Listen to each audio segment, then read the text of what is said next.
Keir Starmer is facing a major rebellion from Labour MPs over his welfare reforms. Is the government in crisis? Keir Starmer has vowed to press ahead with the changes, but our political editor Andrew Marr reported for the New Statesman this week that moderate Labour MPs are calling for Keir Starmer to sack Rachel Reeves, or he could be over, done, finished. Andrew, could Rachel Reeves really go over this? Anything can happen at this stage. I think it's extremely unlikely. Your question right at the beginning, is the Labour government in crisis? Answer, absolutely yes. Is this a crisis likely to lead to a series of sackings and demotions and people jumping off parapets in the short term? I think probably no. But the feelings about Rachel Reeves on the backbenches almost amount to hatred at the moment. They are really, really, really angry with her. They blame her completely for the winter fuel allowance and then the U-turn, and they're getting terrible reactions in the constituencies. And they say to me again and again, we're not going to do it again for her. We're not going to do it again for her on benefit cuts. Be led up to the top of the hill, made very, very unpopular in the constituency, lose a slew, another few thousand votes forever, and then be U-turned again. We're just not going to do it. And interestingly, they blame Rachel Reeves far more than they blame Liz Kendall. They believe that Liz Kendall is trying very hard to get people into work, has got good Labour values, but has been given an impossible job by Rachel Reeves because of the cuts. It's really interesting. And George, I mean, is number 10 planning a climb down on these reforms now? Absolutely, yeah. There will be concessions. They're very much making clear they're in listening mode. The language has shifted overnight, and one cabinet minister told me last night that there will be a ladder for rebels to climb down. The question is whether they want to climb down it and whether it will be enough, because at the moment 800,000 PIP claimants forecast to lose an average of £4,500 a year. If you halve those losses, say, that's still a big hit. And at this point, I think, as Andrew rightly says, the distrust between the government and formerly loyal backbenchers is so deep that you wonder if it's too late. Right, OK. Because our colleague Megan Kenyon reported yesterday that government figures were calling up Labour rebels, saying that the vote on this bill would amount to a confidence vote. Starmer's denied this, but I mean, once you've said that, it would be a bag, very, very stupid thing to do at this stage. Things are much too close to the edge, much too fragile to do that kind of thing. I had David Blunkett, Lord Blunkett, speaking on my LBC show yesterday, and he was saying he thought it'd be a crackers thing to do, and I agree with that. I think we have to go back to what George was pointing to, which is the something has fundamentally gone wrong in relations between Downing Street and the Parliamentary Labour Party. That is where things are really broken.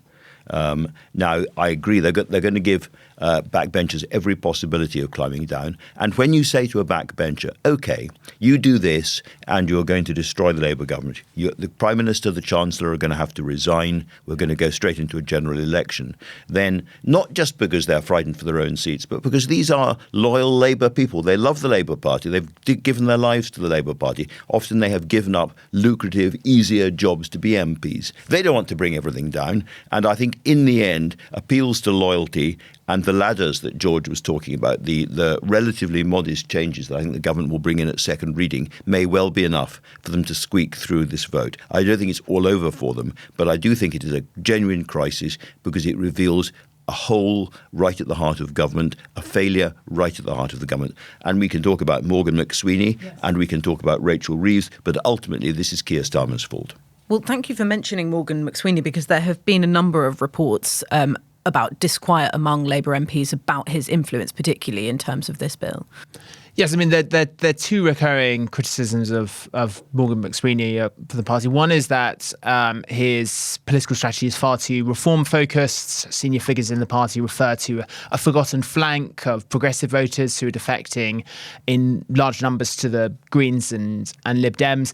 The other criticism is over party management style, of an imperious style that's created this disconnect between number 10 and the backbenchers.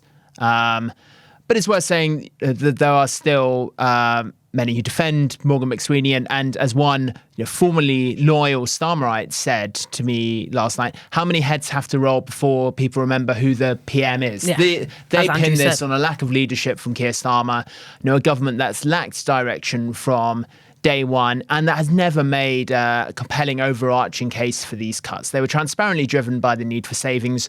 Rachel Reeves added 500 million extra of cuts a day before a spring statement because the OBR forecast was worse than expected. They're now trying to make a moral case for them.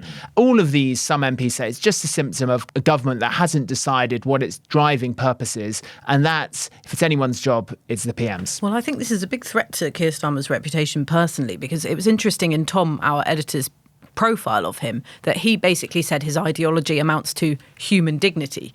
And yet, the attack on human dignity that some of these changes would mean would really affect him. That's a very good point, and I'm sure he's thought about that. But I was talking to somebody with deep knowledge of the Blair and Brown eras, and they said, Tony Blair couldn't go into a room with another 2 or 3 people in it without wanting to have a really good political argument. He always wanted to win his case. He always wanted to lean into policy, lean into the effects of things, converse, argue. And that was how the government operated. It was a constant conversation, a constant argument. And Gordon Brown was different, but he had this great big brain and he would love to apply it to the subject on hand. And Keir Starmer, this guy, said completely different. There isn't really a conversation about politics happening at the heart of government, which, when you think about it, is an extraordinary statement. But going back to Morgan Mcweeny, I think Keir Starmer with Morgan Mcweeny is in trouble. Keir Starmer without Morgan Mcweeny would be in even deeper trouble. Morgan Mcweeny is the most eloquent exposition of whatever Starmer thinks there is, much more so than Keir Starmer himself. The two are very hooped together.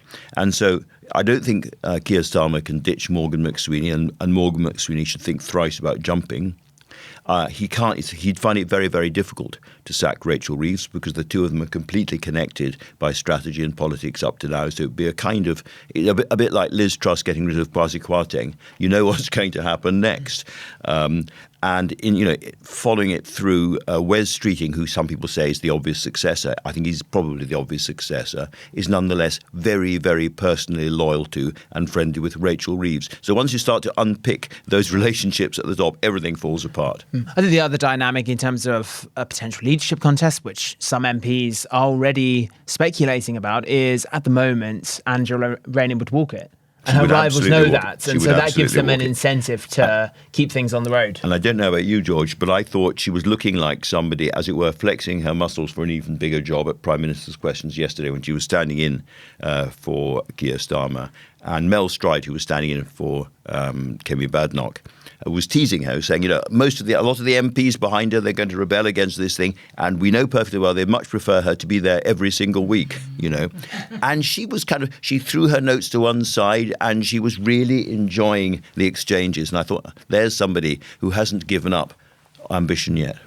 Anoush, on that point on human dignity, you met some PIP claimants yesterday, didn't you? Yeah, I went to, so the constituency with the highest percentage of PIP claimants who are working is Mid-Bedfordshire. So, we've heard about how these cuts would disproportionately affect sort of red wall areas, post-industrial areas, coastal towns. But actually, some of the more affluent constituencies have more of the working claimants who feel they would have to stop work or reduce their hours if these cuts came in. Even, a compromise version of the policy of reducing PIP.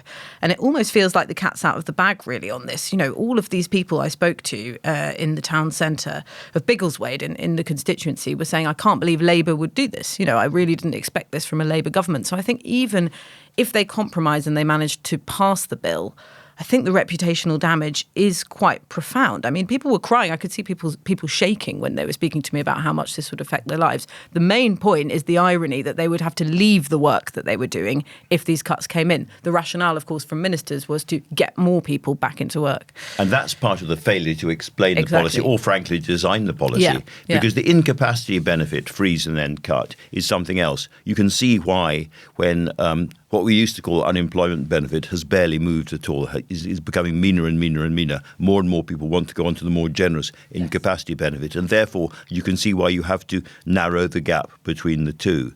Nobody expected PIPs to figure quite so prominently in the politics of this at Westminster. And I think that is, another big mistake in the technology of the changes, but also the way they're being sold. And you're completely right, Ish. Some are talking as if the problem goes away once this bill is passed and Keir Starmer averts defeat. I mean, quite the opposite. So you look at how winter fuel, it was a slow burn. One Labour MP John Trickett voted against winter fuel at the time. So that's sailed through. And of course, nearly a year on, became a huge headache for the government. And similarly, the scale of the losses to low-income households and the number of MPs who have majorities smaller than the claimants who would be affected spells real trouble for the government.